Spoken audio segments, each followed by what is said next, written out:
All right, November 18th, 2022, the fifth portrait is now done. The work is still in progress. This is a memorial portrait drawn from a photograph of a selfie a 17-year-old student had posted on his Facebook account, kissing a teddy monkey, like a teddy bear, a monkey, stuffed animal here. I did this part in pencil and ink, and this mainly in colored pencil. A little brown ink wash over the colored pencil. All right, I'm going to be depicting another Marjorie Stoneman student up here. A 15-year-old Chinese-American student died in that same terrorist attack in Florida. Florida's governor, by the way, is a big gun rights supporter, and as such, among numerous Republicans nationwide who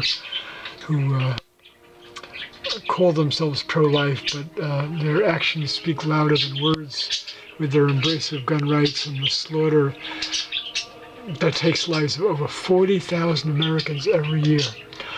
All right, to be continued.